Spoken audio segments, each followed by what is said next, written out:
আজ আপনাদের সাথে শেয়ার করছি নিরামিষের দিনে খাওয়ার মতো এরকম একটা কোপ্তার রেসিপি।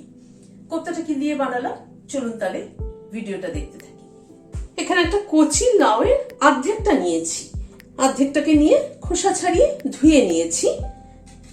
লাউটাকে একটু সরিয়ে নিচ্ছি, একটা গ্রেটারের সাহায্যে লাউটাকে গ্রেট করে নেব। গ্রেটারে ছোট দিকটা দিয়ে লাউটাকে গ্রেট করে নিচ্ছি।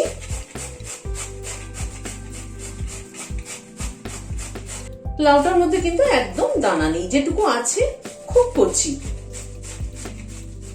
লাউটাকে গ্রেট করে নিলাম। এবার লাউটাকে একটু সাইডে সরিয়ে রাখছি। এখানে ছোলার ডাল নিয়েছি আমার হাতের মুঠে 2 মুঠ, ভালো করে ধুয়ে ঘন্টা 3-4 মতো ভিজিয়ে রেখেছিলাম। একটা গ্রাইন্ডিং জার নিলাম, গ্রাইন্ডিং জারটা আমাদের ডালটা দিয়ে দিচ্ছি। সামান্য পরিমাণ একটু জল দিয়ে ডালটা পেস্ট করে নিচ্ছি। ডালটাকে পেস্ট করে নিলাম। ডালটা কিন্তু একটু শুকনো শুকনো করে পেস্টটা করতে হবে। এবার এই ডালের পেস্টটার মধ্যে লাউটাকে একদম চিপড়ে নিয়ে জলটাকে বের করে,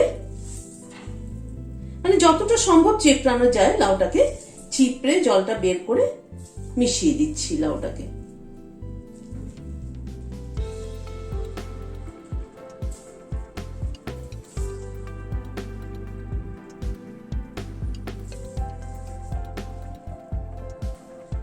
লাউটাকে চিপড়ে দিয়ে দিলাম।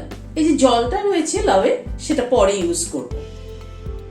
নুন দিলাম 1/2 চামচ মতো, হলুদ দিলাম পরিমাণ মতো, এখানে 1 চামচ মতো আদা কুচি দিলাম। আদা কুচি না দিয়ে আদা পেস্টও দিতে পারেন, কিন্তু আমি আদা কুচি দিলাম এই কারণে যে বাইটে পড়লে খেতে ভালো লাগবে।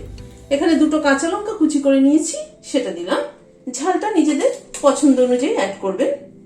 এখানে ভাজা মশলা দিলাম 1 চামচ। এই ভাজা মশলাটার মধ্যে জিরে, ধনে, মৌরি, শুকনো লঙ্কা, তেজপাতা আর অল্প গরম মশলা, মানে অল্প একটু এলাচ, ধরুন 1 চামচ যদি সবকিছুর পরিমাণ হয় তাহলে এলাচ 2টো, দারচিনি ছোট্ট একটা টুকরো, অল্প একটু নারকেল কুচি অ্যাড করলাম। এটা অপশনাল, ইচ্ছে হলে দেবেন, না হয়তো স্কিপও করতে পারেন। 1/2 চামচ মতো চিনি দিয়ে দিলাম। কর্নফ্লাওয়ার দিয়ে দিচ্ছি 1 চামচ, 2 চামচ। সবকিছুকে একসাথে মেখে নিচ্ছি।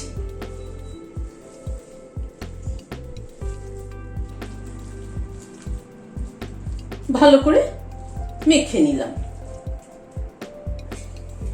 কড়াইতে হোয়াইট অয়েল গরম বসিয়েছি, তেলটা আরেকটু গরম হবে। তেলটা এবার গরম হয়ে এসছে, এরকম করে বল বল করে বানিয়ে ছেড়ে দিচ্ছি।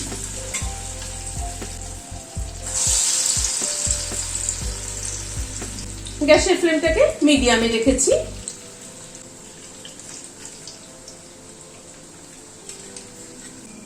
কোপ্তাগুলোকে উল্টে দিচ্ছি। আমি ছোট কড়াইতে ভাজছি এই কারণে যে বড় কড়াই নিলে কিন্তু তেলের পরিমাণটাও অনেকটা বেশি দিতে হতো, কারণ কোপ্তা কিন্তু একটুখানি ডুবো তেলে না ভাজলে পরে চারপাশটা ভালো করে, মানে ভেতরটা ভালো করে ভাজা হয় না। তাতে হয়তো আমাকে অল্প অল্প করে কোপ্তা ভাজতে হবে, কিন্তু তেলের পরিমাণটা একটুখানি কম লাগে। উল্টে পাল্টে লাল করে ভেজে তুলে নিচ্ছি। আবারও এরকম বল বল করে দিয়ে দিচ্ছি।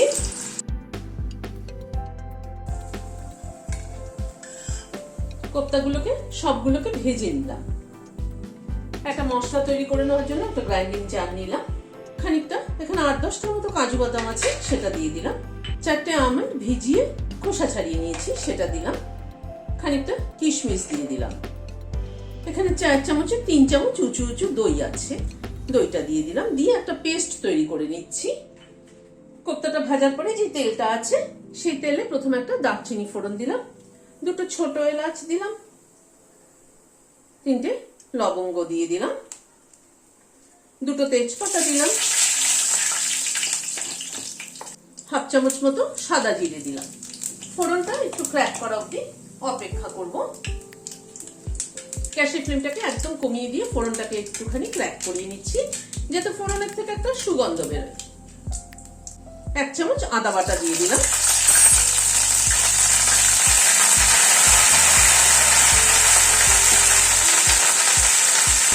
আদাটাকে জাস্ট একটুখানি নাড়াচাড়া করে নিচ্ছি। দুটো কাঁচা লঙ্কা দিয়ে দিলাম, এই পেস্টটাকে ঢেলে দিলাম। কাজু আমন্ড এবং কিশমিশের যে পেস্টটা, অল্প একটু জল দিচ্ছি, অল্প একটু জল দিয়ে ধুয়ে নিচ্ছি। জারটাকে ধুয়ে দিয়ে দিলাম।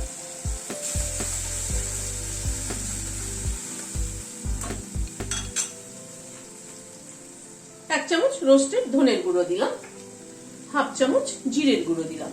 আজকে কিন্তু গুঁড়ো মশলার পরিমাণ কিন্তু খুব কম ব্যবহার করছি। মেইনলি গ্রেভিটা কিন্তু হচ্ছে ড্রাই ফ্রুটস এর মিক্সের মধ্যেই গ্রেভিটা হচ্ছে, মানে কাজু আমন্ড কিশমিশ এগুলোর পেস্টেই কিন্তু মেইনলি গ্রেভিটা হচ্ছে।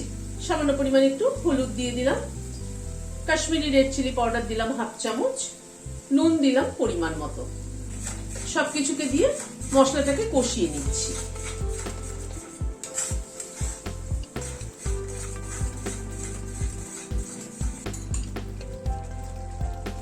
অল্প একটু চিনিও দিয়ে দিলাম, হাফ চামচেরও কম দিলাম। নুন মিষ্টিটা নিজেদের পছন্দ অনুযায়ী দেবেন। তবে এই সমস্ত কোপ্তা রেসিপিতে না গ্রেভিটা যদি নুন মিষ্টির ব্যালেন্সটা ঠিক না হয় তাহলে কিন্তু ভালো লাগে না খেতে। গ্যাসের ফ্লেমটাকে মিডিয়ামে রেখে প্রায় 3-4 মিনিট সময় ধরে মশলাটাকে কষিয়ে নিলাম। মশলাটার থেকে কিন্তু পুরো তেল ছেড়ে এসছে, দেখুন। লাউয়ের জলটা যেটা রেখেছিলাম সেটা দিয়ে দিচ্ছি। তাছাড়াও একটু গরম জল অ্যাড করছি। গ্যাসের ফ্লেমটাকে বাড়িয়ে দিলাম। এবার ঝোলটাকে একটু ফুটতে দেব। মিনিট 2 মতো সময় ধরে ঝোলটা ফুটলো। এবার গ্যাসের ফ্লেমটাকে বন্ধ করে দিলাম। কোপ্তাগুলোকে একটা বাটিতে সাজিয়ে নিলাম। ওপর থেকে গ্রেভিটা ঢেলে দিচ্ছি।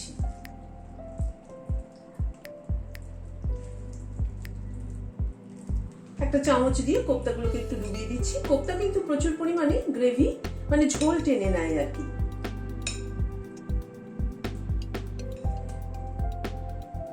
তৈরি হয়ে গেল একটা দারুণ সুস্বাদু কোপ্তার রেসিপি। যে কোনো নিরামিষের দিনে কিন্তু এটা বানিয়ে নিতে পারেন। লাউয়ের কোপ্তাটা কিন্তু খেতে দারুণ হয়েছে। যে কোনো নিরামিষের দিনে এরকম একটা কোপ্তা বানিয়ে দেখবেন, দারুণ লাগবে কিন্তু। ভালো লাগলে একটা লাইক এবং সাবস্ক্রাইব করার অনুরোধ রইল। আজ তাহলে এখানে শেষ করছি। নমস্কার।